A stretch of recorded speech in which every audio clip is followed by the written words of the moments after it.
రేపు ఆషాఢ మాసంలో వచ్చే మొదటి మంగళవారం. సాధారణంగా ప్రతి నెల వచ్చే మొదటి వారాన్ని మనం ప్రత్యేకంగా చూస్తాము. కానీ ఈ మంగళవారం కోసం కొందరైతే ప్రాణాలు అరచేతిలో పెట్టుకొని ఎంతో స్పెషల్‌గా ఎదురు చూస్తారు. అసలు ఎందుకలా చూస్తారు? మీకు ఏమన్నా తెలుసా? చాలామంది ఎప్పుడు మంగళవారం వస్తుందా? ఎప్పుడు మంగళవారం వస్తుందా? అని ఎదురు చూస్తున్నామండి అంటారు. ఎందుకో మీకు తెలుసా? కారణం ఏంటోనండి మీకు గుర్తుకు వచ్చేలోపు వెంటనే వీడియోని లైక్ చేయటం అస్సలు మర్చిపోకండి. ఎందుకంటే మీ లైక్ అనేది అప్పుల బాధలో ఉన్న మరికొందరికి ఈ వీడియోని చేరవేస్తుంది అని కూడా మనం ఇక్కడ చెప్పుకోవచ్చు. అవును, ఎవరికైతే అప్పులు అనేవి గుండెల మీద కుంపట్లా మారాయో, ఏ రోజు ప్రశాంతంగా తిండి తిననివ్వకుండా రాత్రింబగళ్ళు నిద్రపోనివ్వకుండా వెంటాడుతున్నాయో, సొంత కుటుంబం ముందు బయట సమాజం ముందు సిగ్గుతో భయంతో తలదించుకొని తప్పించుకొని తిరిగేలా చేస్తున్నాయో వాళ్ళ కోసమే ఈ మంగళవారం అని చెప్పుకోవాలి మనం ఇక్కడ. ఏమిటంటే అంత స్పెషల్ అన్నమాట. మళ్ళీ అందరి ముందు ఎలాగైనా సరే సగర్వంగా తలెత్తుకొని మేము తిరగాలి. మా కుటుంబ సభ్యులు ఎవరి ముందు పరువు తీసుకోకుండా ఉండాలి. మామూలాన వారు ఇబ్బందులు పాలవ్వద్దు అని చాలామంది ఫీల్ అవుతుంటారు. మేము మనశ్శాంతిగా జీవించాలి అనుకుంటూ ఉంటారు. అయితే ఈ రోజు కోసం ఎదురు చూస్తూ ఉంటారు. మీకు తెలుసా ఎందుకు అంటే మంగళవారం రోజు చేసే కొన్ని శక్తివంతమైన పరిహారాలతో కటిక దరిద్రం, అప్పుల బాధలు పూర్తిగా తొలగిపోతాయని శాస్త్రాల్లో చెప్పబడింది. ఎందుకు మంగళవారం రోజు చేస్తే ఈ అప్పులన్నీ తీరుతాయి అంటే అంగారక అండి. అంగారక అంటే కుజ దోష నివారణ. ఈ మంగళవారం రోజు చేస్తే కనుక మనకి జ్యోతిష్య శాస్త్రం ప్రకారం అప్పుల బాధలకు కుజదోషం ముఖ్య కారణం అన్నమాట. ఈ కుజదోషం అనేది ముఖ్య కారణం. మంగళవారానికి అధిపతి అయిన కుజుడు అంగారకుడు అనమాట. ఈ రోజు పూజించడం వల్ల రుణ విముక్తి అనేది కలుగుతుంది అని కూడా పండితులు అంటున్నారు. ఎందుకంటేనండి రేపు మంగళవారం అనేది చాలా శక్తివంతమైన రోజు. మీరు సొంత ఇల్లు కొనుక్కోవాలనుకునేవారు, వివాహంలో ఆలస్యం జరుగుతున్నవారు, అలాగే తీరని అప్పులున్నవారు, అప్పులు తీర్చలేక ఇబ్బంది పడుతున్నవారు అనమాట. ఇలాంటి కష్టాలన్నిటి నుంచి ఎలా బయటపడాలో తెలియక బాధపడుతున్న వారందరూ కూడా అండి మీ కష్టాలు, రోగాలు, బాధలు అన్నీ తొలగిపోవటానికి ఈ ఒక్క పరిహారం చాలు అని కూడా శాస్త్రాల్లో చెప్పబడింది. ఏంటంటే 9 రోజుల్లో దీని ఫలితం అయితే తెలుస్తుంది అని కూడా పురాణ వచనం. చాలామంది వచ్చి దీన్ని చేసి ఫలితాలు దొరికాయని కూడా వారి అనుభవంతో చెప్పారని కూడా పండితులు అంటున్నారు. అలాంటి అద్భుతమైన పరిహారాన్ని మనం ఈరోజు ఈ వీడియోలో చూడబోతున్నాం. ఇది చాలా అంటే చాలా ముఖ్యమైన వీడియో అండి. అందరూ దీని గురించి తెలుసుకొని ఆషాఢ మాసంలో మొదటి మంగళవారం రోజు లభించే శక్తిని, మొదటి మంగళవారం నాడు శక్తి దేవత అయిన అమ్మవారిని, ఆమె కుమారుడైన సుబ్రహ్మణ్య స్వామిని మనసారా పూజించినట్లయితే మనకి అనుగ్రహం అలాగే సంపద ఒకేసారి లభిస్తాయని కూడా శాస్త్రాల్లో చెప్పబడింది. మంగళవారం అంటే అశుభకరమైన రోజని చాలామంది అంటుంటారు. అలాంటిది ఏమీ లేదు. మంగళవారం రోజు కొత్త చీరలు కట్టుకోకూడదు, కొత్త పనులలో చేయకూడదు అని అంటారు. కానీ అలాంటిది ఏమీ లేదు. మంగళవారం అంటేనే అంగారకుడికి ప్రీతిపాత్రమైన రోజు. మంగళవారం అంటే మనం శుభవారం అని కూడా అంటాం కదా. మరి మంగళగ్రహం అంగారకుడిని మంగళకారుడు అని పిలుస్తాము. జూలై 21 ఆషాఢ మాసంలో మొదటి మంగళవారం వచ్చింది. మంగళవారం అంటే దానికి సంబంధించిన దేవుడు ఏది ఉంటే అంటే అంగారక భగవానుడు అంటే కుజుడు. ఈ కుజ భగవానుని ఆది దేవతగా ఉండాల్సిన మన యొక్క కుజదేవుడికి ఆది దేవతగా సుబ్రహ్మణ్య స్వామి ఉంటారు.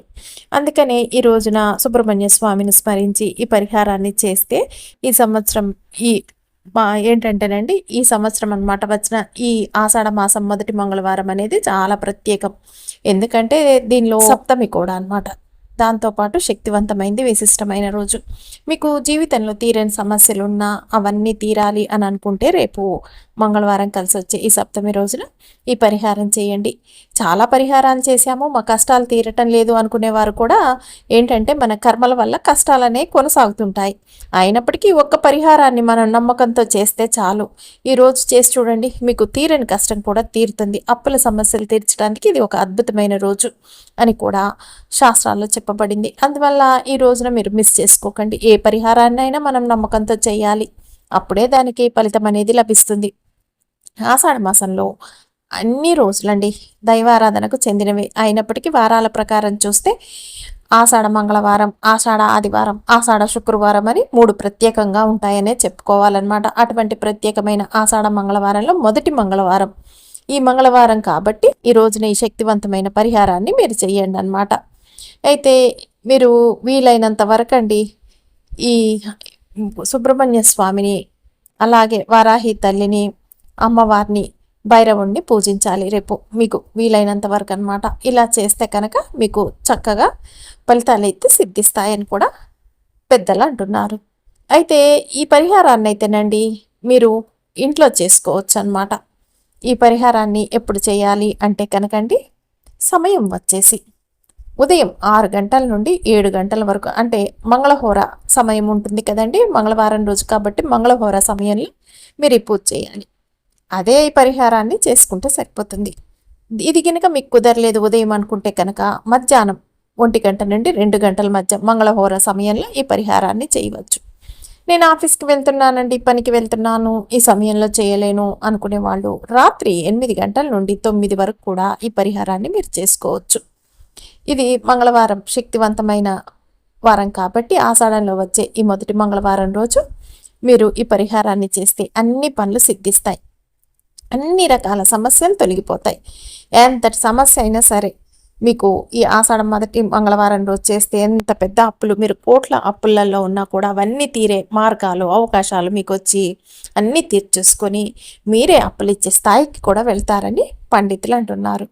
ఈ రోజునే రుణ విమోచన రోజు అని కూడా చెప్పుకోవచ్చు అంటున్నారు. రుణం అంటేనే అప్పు అని అర్థం. అప్పు, కష్టం, బాధ అన్నీ కలిపి దీని నుండి మనం కోలుకోవాలి, మనకి విమోచన రావాలి అంటే ఈ రోజున మీరు తప్పకుండా ఉపయోగించుకోండి. మీరు ఇంతకుముందు ఎన్నో పరిహారాలు చేసి ఉండొచ్చు, మీకు ఫలితం దక్కకపోయి ఉండొచ్చు. దానికి కారణం కర్మ అనేది ఉంటుంది కదా, మనకి ఆ ఫలితం అనేది దక్కకపోయి ఉండొచ్చు కర్మతో. కానీ ఈ పరిహారాన్ని మీరు చేసి చూస్తేనండి ఖచ్చితంగా ఫలితం అయితే వస్తుందని కూడా పెద్దలు అంటున్నారు. మీరు దీన్ని ఎక్కడ కూర్చొని చేయాలి అంటే పూజ గదిలోనండి తూర్పు వైపు తిరిగి కూర్చోండి. మీరు పూజ గదిలో కూర్చొని చెయ్యలేము అని అనుకుంటే కనుకండి ఏం చేస్తారంటే హాల్లో కూర్చొనైనా చేసుకోవచ్చు. కాకపోతే పీరియడ్స్ టైంలో ఆడవారు అసలు చేయకూడదండి దీన్ని. ఇక ఇంట్లో వేరే వాళ్ళు ఎవరైనా మగవారు వేరే వారు ఉంటే వారు చేసేయచ్చు అనమాట ఈ పరిహారాన్ని.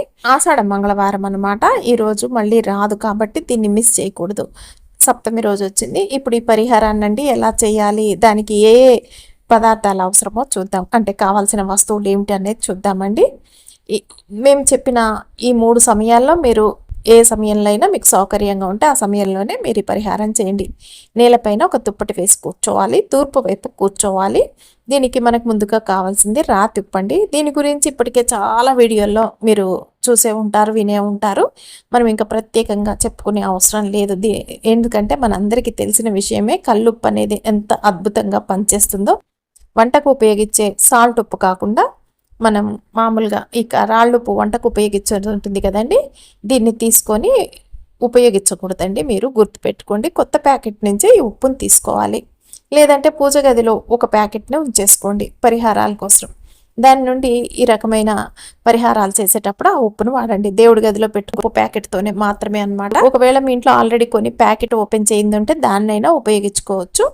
ఒక గుప్పెడు ఉప్పు తీసుకుంటే చాలన్నమాట. గుప్పెడు కూడా అవసరం లేదులేండి. ఒక మట్టి ప్రమిదని తీసుకోండి. ఆ మట్టి ప్రమిదలో ఈ నిండా ఈ ఉప్పు వేసుకోవాలన్నమాట. ఇక ఈ ఉప్పుని అందులో వేసిన తర్వాత అండి దానిలో మీరు ఏం చేస్తారంటే 9 మిరియాలు అనమాట. 9 సంఖ్యలో మిరియాలు ఎందుకు తీసుకున్నామంటే మంగళవారం అంగారకుడికి చెందింది 9 అనే సంఖ్య. అందువల్ల మంగళవారం భగవానుడి కోసం ఈ కోరికను చేసినప్పుడు మనం 9 మిరియాలని తీసుకోవాలన్నమాట. ఈ 9 మిరియాలని మీరు ఏం చెప్పి పెట్టాలి అంటే మీ కోరిక ఏమిటి, మీకు ఏ సమస్య ఉంది, ఏ సమస్య తీరాలి చెప్పి కోరుకుంటూ ఆ మిరియాలను ఉప్పు పైన పెట్టండి. 9 మిరియాలు పెట్టేటప్పుడు కూడా మీ సమస్యని చెప్పి మీరు మొక్కుకొని మిరియాలను అందులో పెట్టండి. పెట్టినాక ఆవ నూనె ఉంటుంది కదండి, అది తీసుకొని మీరు ఏం చేస్తారంటే ఒక 2 వత్తులు పత్తి వత్తులు తీసుకొని వాటిని ఒకటిగా చేసి ప్రమిదలో వేసండి. ఈ ఆవ నూనెని దాని మీద పెట్టేసి దీపాన్ని చేతిలో పట్టుకొని ఇక మీరు మొత్తం ప్రార్థన చెప్పిన తర్వాత అండి మీరు ఏం చేస్తారంటే దీపాన్ని వెలిగించండి. మీరు చెప్పేది ఏంటంటే మీకు మంత్రాలు ఏమన్నా తెలిస్తే సరే, ఇక మంగళవారానికి సంబంధించిన, లేకపోతే ఒక మంత్రం తెలియదు అంటే కనిపించాలి అంటే కనుకండి ఓం శరవణ భవ ఓం శరవణ భవ, ఓం శరవణ భవ అనే పదాన్ని 6 సార్లు చెప్పండి. మీకు స్క్రీన్ మీద కూడా చూపిస్తాను, చూసి చెప్పేసుకోండి. చెప్పిన తర్వాత దీన్ని మీరు చేతిలో ఈ దీపాన్ని తీసుకెళ్ళి మీ పూజ గదిలో పెట్టేసేయండి. పెట్టిన తర్వాత మీరు చక్కగా రాత్రి గమ్మన పడుకోండి. తెల్లారిన తర్వాత అండి వీటన్నిటిని కూడా ఏం చేస్తారంటే ఈ వత్తిని తీసేసి ఈ మిరియాలు, ఈ ఉప్పు రాళ్ళు వీటన్నిటిని ఒక జిప్ లాక్ కవర్లో వేసి తీసుకొని పెట్టండి. పెట్టేసిన తర్వాత అండి 9 రోజుల వరకు అలాగే వదిలేసేయండి మీరు.